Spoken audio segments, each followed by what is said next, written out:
to your pantry, pick some packaging that you really love, and then go backwards all the way to the beginning. Try to figure out where that packaging was made, who has done the pre-media on that, what the work the brand has done to identify all the different elements that comes together into that, piece of packaging.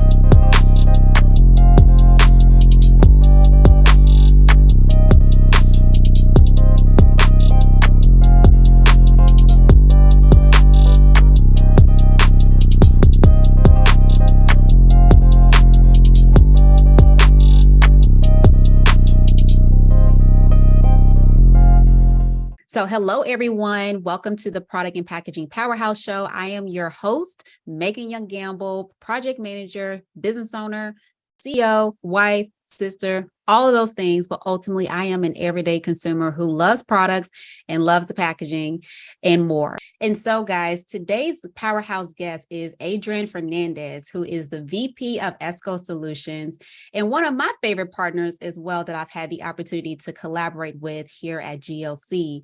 And so, Adrian, I would like to officially welcome you to the Product and Packaging Powerhouse Show. Well, thank you, Megan. It's just really great being here with you and talking with your audience. Well, thank you. Likewise. And it's funny how we're now here because we have some history almost the past year, with us working together and everything. And I definitely want to talk about it. But before we talk about all of those details, I want to just have you share a little bit about who you are and how you actually got into your role. Sure. So you can say many, many years ago, I got exposed to product and I would say packaging when I worked at Rubbermaid. At that point was Rubbermaid, now is Newell or Newell Rubbermaid. And at that point I worked in product management. So I spent almost 11 years in kind of progressive roles.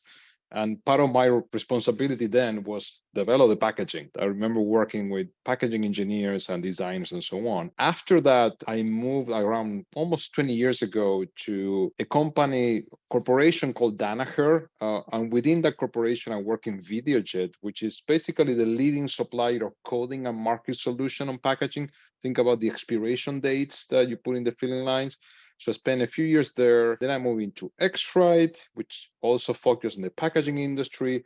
We mostly color formulations and measurements, instruments and software, again, for packaging. Then I went to Pantone. I was leading Pantone for 4 years, kind of standard for graphic arts and textiles. And more recently, last couple of years, I joined ESKO. And now, as you mentioned, I'm working on software development specifically for small and medium-sized businesses. And within that function or this role, in November, we launched a brand new cloud-based product called Mox, which is basically a 3-in-1 artwork management solution that combines project management, online proofing, and digital asset management for small brands and for all the people that are helping the brands coming out with their packaging. I love that. And thank you for the introduction. And so guys, if you didn't hear his roadmap, his own personal timeline, I want to highlight a couple of things.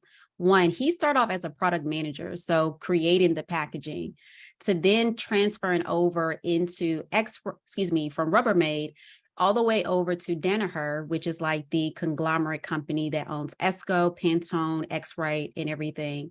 And he went through the progression of all the different affiliate companies to now be the VP of technology, respectfully, for all of ESKO Solutions, but I know you mentioned Mox software as well. So it's really interesting just to hear your progression within this packaging space from development to now graphics and technology. So my next question to you would be, if there was somebody interested in doing something similar or getting their first job within this industry, what piece of advice would you give them?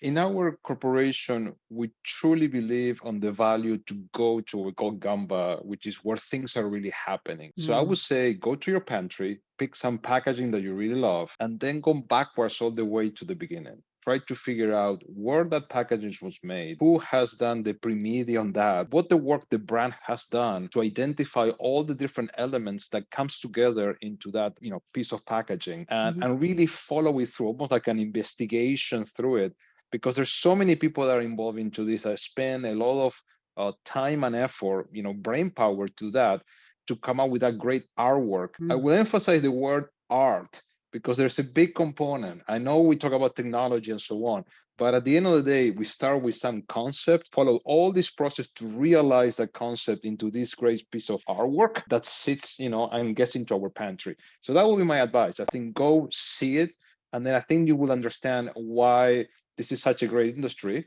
I think there's it's a dynamic, always challenging, always moving industry that I think for all of us that are involved, we really love it, even though many other people have no idea this thing exists. But for us, it's a thrill. It is. And even with the challenges we experience every day, and each day is not the same as the prior day. So that's what I really love about this industry, is because there's something new, something exciting, different type of challenges that you experience, and how to really convey those things onto your packaging, because it is art. Art is the first, packaging is the first impression of your brand, which is the art. It's the masterpiece to capture the attention of the brands and your consumers to then enjoy the product, which keeps them in your pipeline. So it's really interesting for you to just talk about that and just hear how to get into the space. So thank you for sharing that. So considering, this new software that ESKO has come up with Mox, share a little bit about this 3-in-1 tool that can really optimize the way people work and route their masterpieces of packaging artwork. So this is interesting because I'm kind of following up the comment I made before. To come out with really good packaging, a combination of the structure as well as the artwork, and marry them together in something that it works. It's a complex, even for a small company, this is a complex endeavor. It doesn't come, easily. There's so many people with different domain expertise that needs to participate and collaborate and contribute. Okay, so we have seen is that small brands, all of us, have started with, oh, you know what, we send a few emails, we get the graphic art, design to come out with the first pass. Then we try to bring people into the conversation to collaborate with, the ingredient list, with the right colors, with the right components, the branding itself. As a company, as a brand gets bigger and there's more SKUs and there's SKU derivatives and variations of one, using generic tools hits a point of diminishing returns. Okay, it just gets exponentially harder. And when things get harder, things happen. One is it takes longer. So speed to market suffers. Okay, second is everybody gets frustrated. Like it's really frustrated. There's a lot of anxiety that comes to that. And in some cases, unfortunately, that ends up in errors. And errors could affect how something look on the shelf, all the way to something get pushed out of the shelf. If a retailer sees a mistake, there could be fines, there could be recalls. I know this is not happen very often, but all of us in the industry have one or two examples that we can remember on the day the code did not work. We have the wrong ingredients or the wrong allergen. So we all remember. And that happens, naturally as we scale up. So part of our idea with Mox was to say, hey, for those companies that are getting that point or before they get that point, here is a fit for purpose, easy to adopt solution that combines the three fundamentals that are needed to coordinate this collaboration effort. One is the project management component, okay, who is doing what at what time in the right order, okay, and notifying the people that things are ready for you, okay, so we don't get lost, okay. The second part is the online proofing, which basically replaces or try to replace the old way of just having a printout that annotate, we used to do when we were sitting in the same place. That doesn't happen that often anymore, right? Okay. So I remember doing that in the Rubbermaid times, everybody, writing in the router. Okay, so replacing that with the digital version that can collaborate. So all the comments are in one place, and everybody can see it. And then the last piece is the digital asset management, which is where to host the finalized file and distribute it with the right permission to the right owners, from the salespeople to the retailers to the website, e-commerce people that needs to use this, for other purposes. So all those three things are in one place, with one price, if you want, and easy to adopt, intuitive. So we don't need, to configure. We don't need to do a special training course, and everybody can participate, internal as well as external collaborators.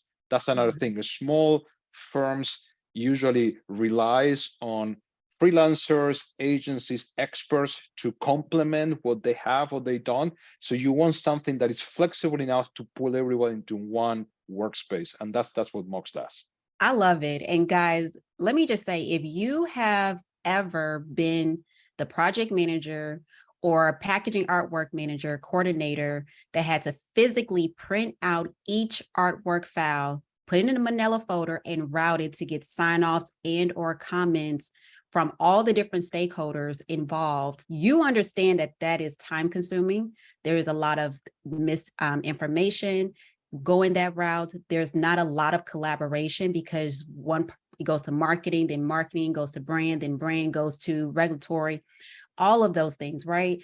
And it impacts, to your point, the speed of market of getting the files released, getting it to the printers, go through proofing processes, et cetera, to then also impacting, the dynamic across the team, because you're frustrated because somebody's out of office, somebody left early, somebody's in a meeting, oh, I didn't get to it, which causes bottlenecks for anybody, part of the team to review. So having a centralized online website that can actually, software that can really take those three elements into one is genius. And I've personally utilized Mox and utilized it and recommend it for my clients too. And it's really easy, guys, to get set up. It's one low flat price that you pay per user per month, everything that you ever wanted to be in a system, and ease of adoption and help with that change management process. Mox is for you. And I'm saying that based upon my own experience working with regulatory, my packaging artwork coordinator, myself, clients, and more. So guys, definitely check it out at moxsoftware.com. So just had to give a little shameless plug to have them go check out the site. Thank you, Megan. Of course. So since we're talking about like this digital space and the software that Mox really offers and the different capabilities, what do you think is a way of optimizing the full packaging artwork process as a whole? So I think it depends in a way to the size of the company and the complexity that you're dealing. I would say if you are into that, SMB space and you're trying to grow and expand either the number of SKUs or the geographies that your SKUs are being sold, or even the channels. Maybe you started as a DTC, direct to consumer, and then now you're getting into retailer, or you're in one retailer and you need to create different shapes to get into multiple retailers. I think having this artwork and structure management under control is fundamental, and using experts with the right software, it's a must-have. You don't want to have to deal with the headache of delays because you're not leveraging what already exists. You want to spend more time getting into the next retailer, getting into something that is impactful on the shelf from a design standpoint, and not just chasing, do I have all my ingredients, and do I have all the allergens listed correctly? That's one component. The second component I would say that is important is find the right partners. Okay, either if you're working with a co-packer or co-packer as well as co-manufacturer and the actual printer, printer converter that will basically realize that packaging, understanding, working with them to not only in the filling line, but more as importantly into how that is going to be printed, what is the right technology, what is the right trade-off into, the number of units, the quality or the final aspect or realization of that. I think it's important to learn that because that also changes over time. Correct. Many people may start with digital printing, but then as the volumes get bigger, you can start moving into potentially, flexography, lithography, and so on. So there's some interesting dynamics going on. And understanding how that works and what is the moment and what is the type of packaging that can go in those directions is important. It's a good evolution. And again, talking with the right experts that can guide you into that is so important, correct? This is not something you need to learn by reading a book. You can talk to the right, actually, Megan is a good example of that. It's someone that can guide you into how to do these things. But it's important to get the right understanding on how packaging is designed and how it evolves over time. And the role of technology as well as expertise. For that, I would say I would start there. If I have to talk to someone that is just trying to get, beyond the garage, now we're talking about, more of a medium-sized brand that is expanding. Those were my two pieces of advice I would put on the table.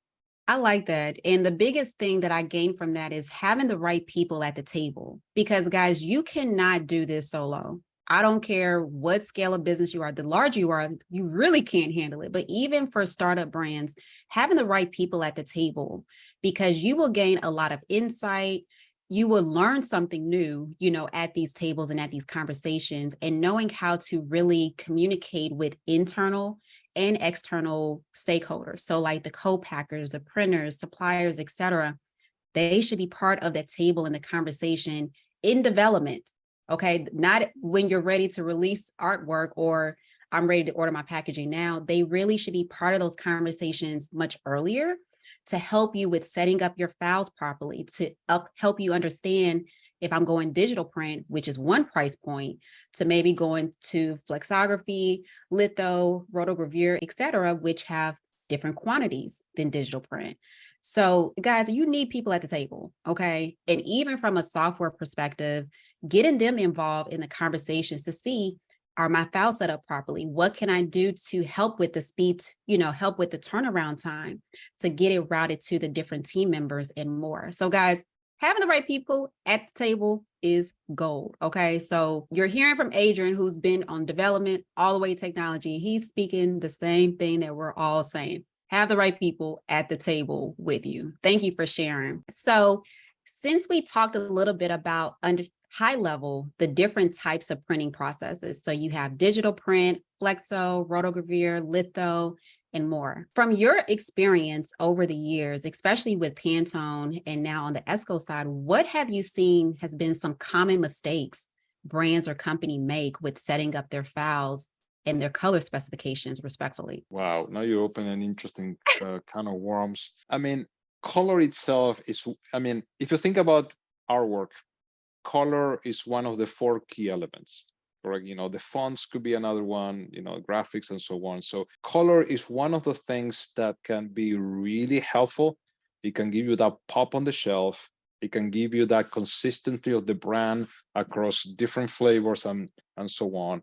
But at the same time, color could be a kiss of death if you don't execute it correctly. I have multiple examples of going to the shelf, and I guess, you have a trained eye, so you cannot help yourself when you're seeing side by side different print runs and you see difference in colors. And I can tell, okay, but what the reaction of the consumer is, there's something off, okay? If the color is a little faded, if the color look different, in that kind of physical billboard that you're trying to get on retail, people may either don't pick it or pick the one that looks better, or just says, maybe I need to go to some other option that looks better. The color and the presentation can signify quality, freshness. So you have to get the color right.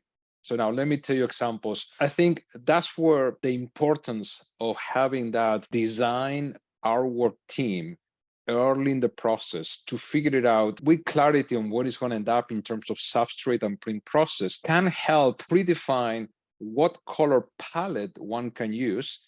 And this is where we're going to get a little technical, but we can use something called CMYK, okay, versus spot colors, which is more, kind of the stuff that we learn in kindergarten when you mix different colors and you apply it. So there's 2 ways basically you can get color done. And depending on, again, substrate, unit quantities and the printing process you're going to do, you have availability of different ways of realized colors. Having that clarity on these elements and the advice into, okay, based on these variables, this is what you can do, is so important. You don't want to realize this once you have this beautiful artwork that is impossible to realize. And, let me give you a simple example. If you pick yellow is a nice color and so on, but if at the same time say, I want to have, a craft base or a recycled board, you can put yellow over and over and still going to look brown. Okay. I know it's obvious, but I have these examples of people that look into this beautiful PDF on the screens, okay, and say, you know what, I'm going to go recycle because I believe in sustainability, and then kind of came out on the other end surprised that, it just is yellow is not what I expected. So these are things that are preventables, if you catch it early enough. But I would say get into that conversation. And again, it's this combination of basically these four elements I mentioned. What is the substrate? What is the print process? What type of inks are you using? And effectively, based on that, what choices are you making on how the color is going to be laid down? CMYK, spot color. Have that conversation with the experts so you don't have headaches or surprises. Listen, okay, I had a client come to me because of that issue. She was going with a craft corrugated substrate. She had really bright neon colors, like a neon orange or something. And she was disappointed that the neon orange color came out more of like a brownish color. And I was like, well, who was your designer? I hired somebody to do it. Well, did they have any context of what type of box or packaging you were utilizing?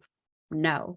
I was like, well, that's, to your point, problem number one, because if they don't know the type of substrate, they're just going to create what you ask them without any greater context of the materials, the type of colors, the printing processes, who's your printer, and you asking about the different inks, to your point, they won't know. So they're just going to put something on there not known as a craft corrugated box that's going to be brown. So you have to have the right people at the table, and talking about these elements much earlier in development is critical, because that determines your pricing, that determines speed to market for production, that determines how quickly you're able to route it to the internal stakeholders and alignment, because they know, okay, it's going to be this type of substrate with this type of color process, this type of color, this type of printing process, and more. So guys, ultimately, you heard it from Adrian directly from his own experience and what he's seen, guys. So make sure the design team owns it, but making sure you're tapping into those four critical elements that he outlined to ensure that you're not paying for something and not getting what you're envisioning for your product. Okay. Yeah, and see, Megan, the other thing I want to say is, when I was in Pantone, I had the chance to work with a lot of designers, from individual freelancers, all the way working in agencies, all the way working in-house studios at brands. And one thing that I learned is that designers have an array of services they can offer, as a graphic designer. Not every designer have packaging experience. So that's a question that you want to ask. Is this like a lawyer? Like there's a lot of expertise in different aspects of law or accountants and so on. So, if you're going to be asking someone, and part of your, let's say, offering will be packaging, work with a designer that has that background, because the designer will naturally ask you these questions. If the designer is not asking this question and is coming out with great design, there's something off. Yeah. That would be my way to say, they should be asking, okay, what do you intend to do with this? Now, if you're doing just general branding, okay, whatever. But even then, you have to have an idea how you're going to apply this branding. Those are fundamental questions, and that will determine, what are the palette, the tools that the designer can use, because then it's a matter of realization. So I think that's another way to say, do I have the right people on my table, to Megan's point? Y'all heard that, right? Okay, so I just want to make sure y'all heard that correctly. For the people in the back, like we're saying it loud for you all that are in the back, have the right team members in place. Okay, so very, very good point, Adrian, in reference of asking that key question to a product graphic designer. Okay, make sure they have experience. Thinking about some of the issues you've seen over your years of experience with artwork, packaging, routing, color could be a whole nother segment in itself. What would you say within MOX brands and companies are able to see in the online proofing? Like, can I see the different type of colors that are laid out from my product designer? Can I see different layers? So share with me a little bit about what some things brands and companies can expect on the online proofing part of MOX. So the online proofing, Megan, has two components that are both of them very important. And sometimes, to be fair, it's hard to even see it if you have a printout.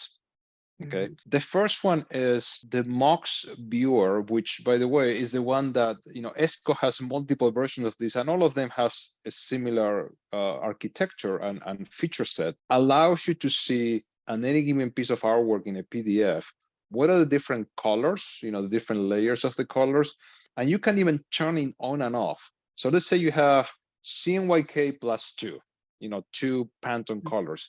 You can kind of quickly click them in, and you can see how the designer has defined them to be layer. And you can see, is this the way you want? Is this when you want your Pantone color? Like, do you want the Pantone color to be, for example, to highlight a particular flavor and drive consistency across many packaging? Or you want to actually, put more emphasis on the brand? Do you want the brand color to be the Pantone color, or both? If you, again, depending how many passes you can do. So that Mox allows you to see, again, you don't need to be an expert. You can just quickly see, clicking in and out and see, okay, how this has been designed. And this is what I expected to do. And how consistent it is with other packets, other artworks that I'm doing. Mox also has some other tools, allows you to see, is the barcodes readable? You can size different things. One advantage of having a physical sample, is you can actually pull a ruler and start checking. When Mock has built-in rulers, so you don't need to print it, you can measure things right there. The second big advantage of Mox from the online viewer is the side-by-side revision compare. Okay, so let me explain what this is. In how it used to be with the routers. So first router will come, everybody, product manager, branding, everybody would just write, with sketch in the thing, change this, move that. Then the second route version will come, and literally you have two side by side, the old one with all the notes and the new one, and you will check, kind of move your head back and forth, trying to see that what you ask and other people ask got changed. Yeah. So it's kind of fine, one of those magazine games where you have two pictures and can you see the difference, type of game. And I tell you, if you're changing a small ingredient with the font is really small, you may not even notice. And by the way, it may be wrong in the second version as much as it was in the first one. So what Mox does is have different side-by-side comparison that allows you to toggle, so you can see the prior and it will turn on and off the changes, so you cannot miss it. You don't need to look for it. It will just show it to you. So then everybody can quickly see, did the changes that were asked are in place in the right way? Okay, and that saves time and gives you the peace of mind to see, if anything is missed, you can catch it because now you see, or if anything was changed but not the way you want it, you can hit it again. I mean, over time, and this is something that we talk with different customers, is you're trying to reduce the number of rounds. And another thing I remember seeing 4 copies, hard copies, keep coming and coming because we never hit it or something got missed. If you do it in one place and everything is clear, you have a chance that maybe in 2 rounds you get it done. And this goes back to the point of speed to market and also labor efficiency. You don't want to have your legal team looking at labels over and over. Okay, I'm sure you're paying them to do something else other than just looking at labels. So in a way, it's everybody gets more time back to do either more labels or to work on some other things. And that's the advantage of reducing the amount of rounds that a particular artwork needs to be sent out. So those are the 2 things, Megan, I would say you get with a solid online proofer for specifically designed for packaging. I love that. I love that. And guys, everything that he mentioned are some of my top features of the system that I like about Mox. So being able to scan the UPC barcodes within the proofing system is gold, because who wants to release artwork, expect the printers or co-packers to have the right systems in place to make sure it's scannable. Like that should be on the brand, so I love that feature, the side-by-side view, to be able to see what changed from round 1 to round 2. And the biggest thing of it all from a collaboration standpoint is seeing who approved the file with their annotations and who rejected the file with their annotations. So it's a lot of great features within the whole mock system, but within the online proofing, that is where you're in the sandbox playing with internal, external teams. And everything is timestamped in real time. And you're able to see everything all in one dashboard without scrambling with your different folders, what changed from round 1 to round 4, why we keep reviewing this artwork again for the 5th time, and more. It helps you all to really optimize your workflow and keep everything centralized for that collaboration. So I love it. I love it. So how can people learn more about Mox and get set up with you all? So Megan, the easiest way is to go to Mox website, which is moxsoftware.com. So moxsoftwarealtogether.com, moxsoftware.com. That the website really works as much as a live brochure with a lot of images, GIFs, and so on. And also the advantage is you can quickly sign up for the trial, without credit card, nothing. You can be in the tool in 5 minutes, okay, and experience that yourself. So we wanted to make that very easy for people to read about it, sign up for the trial. Also, you can click for the, with the demo, for the demo, and within 24 hours, actually, you can pick immediately when you want to have the demo. And we have some really, I would say, experts in the industry, a couple of people that work for us that we all rotate and help. By the way, if someone is doing Spanish, I'm the official demo person in Spanish. So I do that too. And the idea is not so much as selling. This is more of explaining how it works and how quickly we can help with the change management that really a software like this, requires. And I think if anything, that has been one of the potential challenges, especially as the brands has grown to a certain size, kind of everybody jumping at the same time into the new tool, that sometimes becomes more of an issue than the tool itself. Yeah. So we also provide advice into, hey, how do you progress through that? How do you do a small pilot so everybody can see, experience the tool, get convinced, map out the changes from the manual or current system into Mox, and then evolve into a full adoption. And we are very helpful. We are very happy to help into that process. We have some videos in YouTube. So if you go into YouTube and look for Mox by ESKO, you can find some of these how-to videos and an explainer. But I will start from the website. That's probably the easiest path. I love that. And guys, I will put all of the links that Adrian has mentioned down in the show notes for you all, so you can get signed up with your own free trial and start working and optimizing the way you work in as little as 5 minutes. It's literally that easy, guys. So thank you for sharing that, Adrian. And one of my other questions I want to ask you, just giving like our full conversation today, so which has been really insightful. So considering your experience, development to color to now systems to help with the creation of beautiful packaging art work, what things do you see are doing well with different brands displayed on the shelf that other brands can start to think about with their upcoming expansion of SKUs, products, or global market expansion? That's interesting. It has evolved over time. And I think this is a little of a schizophrenic answer, but let me see if I can explain. Okay. If you go into a supermarket, you go in the retail space, you'll see you can pick some cues that are specific for certain categories. If you see all the cereal is easy, because you have folding cartons standing up. You can see that all the cereals, regardless of the brand, from Post to Kellogg and so on, they have some commonality how the layout is. And I think in a way, similar to the user experience, UX design, in a way they're leaning on the brand, the consumer is expecting to have cereal presented in a certain way. So you kind of need to comply with certain rules. But that's now, let me talk the other side of my mouth. But at the same time, you have to break those, have to disrupt and be different enough to catch people's attention, to say, this is different, this is new, okay, and give it a shot, okay? And again, this is where the, transmitting the clarity of the value prop, what is unique about your brand, about your product is so critical. And you have that, billboard, to make the story, the silent salesperson, the fifth P in the product, in the product mix that we talking about packaging. So in a way, it's kind of that in between, kind of the two extremes. On one hand, you need to kind of follow the space because otherwise people will not even notice it's cereal. Okay, you have to say, hey, I'm cereal, but at the same time, I'm different. Okay, and you have to hit that balance. And especially a lot of the startups have been pushing, the organic, natural theme and so on. I think by now, my feel is like everybody caught up, even the big brands have their version of that. So I think things needs to evolve, and I'm not sure I have a good solution on what that looks like.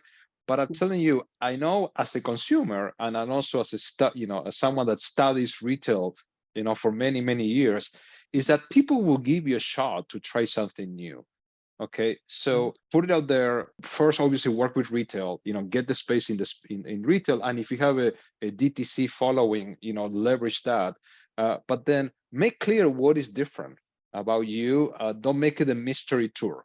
I mean, sometimes you have so many other messages that is trying to be delivering in the 2 seconds of truth.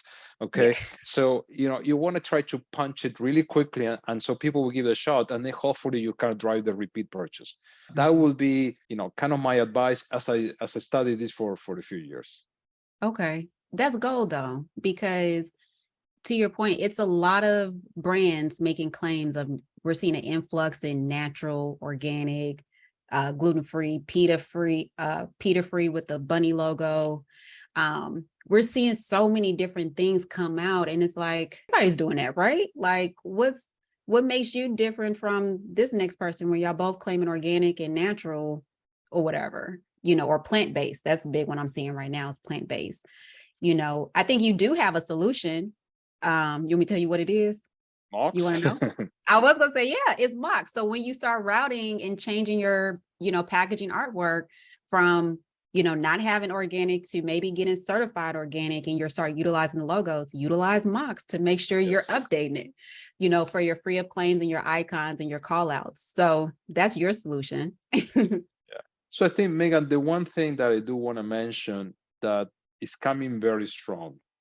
Okay, and I wouldn't be surprised that we're going to see even more and more in packaging is sustainability claims. And I know it's a topic that you're also very passionate about it. And I think that's going to be the next big thing where people brands will be pushing the envelope to say, people, you can eat this. You should feel that you're not contributing to all the issues that we're seeing, that are counter sustainability. So somehow, I know many brands are already pushing it. I know there is also regulatory things that are pushing, but I think the next push is going to be on the branding in a more aggressive way. Not just a symbol in the back, but the symbol in the front is something to signify, hey, this is the list of the lower impact in the environment. And I can see this is the next wave of creativity that all of us in this industry will continue to push. And I'm really curious how things will shift that way. So if I have a prediction is I can see where people will start making that choice, and not only organic or locally farmed and so on, but there's going to have that strong component on, am I hurting the environment when I buy this product? That's kind of I'm betting is coming. It's going to come even bigger than what it is right now.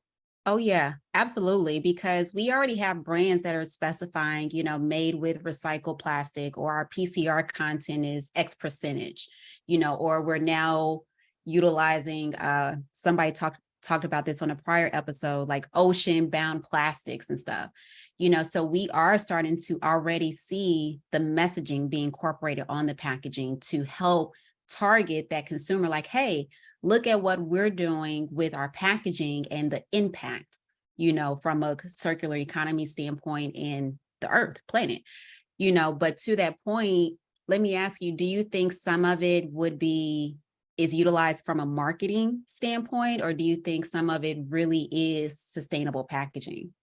It's going to play both ways. Same with organic. I mean, come on, everything is natural organic, and I don't want to start double clicking on that.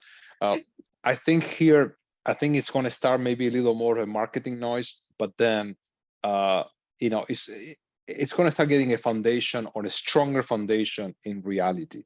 Okay. And the good news is there is a level of overlap between driving sustainability in some cases with potentially, lower cost. So, there could be a double whammy, a positive double whammy that can people play. I mean, it's just even simple, like, just shrinking the packaging, and still protecting the product. That's a way to do it. So, and there's tools, by the way, ESKO has some of these tools too, to help people go through that transition, okay, and get into something meaningful, not just a marketing claim, but a meaningful, measurable claim and impact. And then the question is, how do you message that out? How do you put that into the packaging, all the way, from the retailer itself that also wants to participate and is pushing for this, regulators, but all the way to the consumer. That's what I think this is going. Yeah, most definitely. And we already have retailers who are putting new infrastructures and guidelines in place respectfully to sustainable packaging. So like Target's rolling out, we would like brands to be recyclable by 2025 for their packaging. You're starting to see Walmart make that transition. So you're starting to see the retailers get on board with sustainable packaging, but some of the brands are like, well, I want to be impactful. I don't want to just make, marketing claims and such. I want more to it, but what does that look like? Can I really afford it? How can I start thinking about my retail strategy now for the next 3 to 5 years? So I think, to your point, it's a lot of things, brands and companies, and we all have to be intentional about, but it's really with the brands and the companies, really understanding what is the intended use of the product, what's the intended use or end of life stage for packaging. What does that look like, to then determine the substrate materials, the color specs, type of printing processes, to then create that finished good product.